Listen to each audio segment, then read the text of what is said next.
எப்போ பாதிப்பு ரொம்ப கடுமையா இருக்கோ, மறைக்க முடியாம போலீஸ் கம்ப்ளைண்ட் ஆகுதோ, மீடியா, சோசியல் மீடியா அதை பத்தி பேசி சென்சேஷனலா பாலியல் வன்கொடுமை, செக்ஷுவல் ஹராஸ்மெண்ட்னு காயின் பண்றாங்களோ, அதெல்லாம் மட்டும் செக்ஷுவல் ஹராஸ்மெண்ட் கிடையாது. ரியல் லைஃப்ல சின்ன சின்ன இன்சிடென்சஸ் கூட செக்ஷுவல் ஹராஸ்மெண்ட் தான் பாஷ் ஆக்ட் சொல்லுது. நம்மள அன்கம்ஃபர்டபுளா ஃபீல் பண்ண வைக்கிற டச் ரொம்ப நெருங்கி வருது, இது கண்டிப்பா பிசிக்கல் செக்ஷுவல் ஹராஸ்மெண்ட் தான். இதே வார்த்தை மூலியமா செக்ஷுவலைஸ் பண்ணி பேசுறது, எல்லை மீறி ஜோக் பண்றது, மேபி ஒரு தவறான ஒரு பாடல்ல வேலை இடத்துல பாடுறது, இது எல்லாமே வெர்பல் செக்ஷுவல் ஹராஸ்மெண்ட்.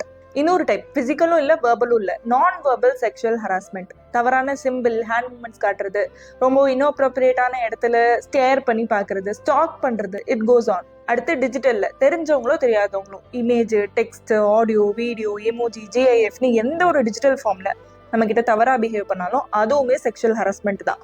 லாஸ்டா விஷுவல் ஆஸ்பெக்ட் சொல்லலாம். ஃபார் எக்ஸாம்பிள், இந்த கிஃப்ட்டை ஒரு மேல் எம்ப்ளாயி ஒரு ஃபீமேல் எம்ப்ளாயி கொடுக்குறாங்கன்னு வைங்களேன், இது ஒரு செக்ஷுவலி சஜஸ்டிவ் கிஃப்ட்னு அவங்க ஃபீல் பண்ணா கண்டிப்பா இதுக்கு ஒரு பாஷ் கம்ப்ளைண்ட் ரைஸ் பண்ணலாம். இந்த சின்ன சின்ன விஷயத்துக்கெல்லாம பாஷ் கம்ப்ளைண்ட் கேட்டீங்கன்னா ஆமா பண்ணணும். அப்பதான் பாலியல் சீண்டெல்லாம் இருக்கும்போதே நம்ம அதை நிறுத்திட முடியும், வன்கொடுமை ஆகாம. அப்போ ரெண்டு சைட்லயும் பாதிப்பு ரொம்ப கம்மியா தான் இருக்கும். 60 days of பாஷ் சேலஞ்ச் நம்ம நிறைய உரிமைகளை பத்தி பார்த்துட்டு இருக்கோம். Please show your support and share this with your circle. Next வீடியோல கம்ப்ளைண்ட் எப்படி பண்றது, ஈவன் ஆன்லைன் மெத்தடும் பார்க்கலாம்.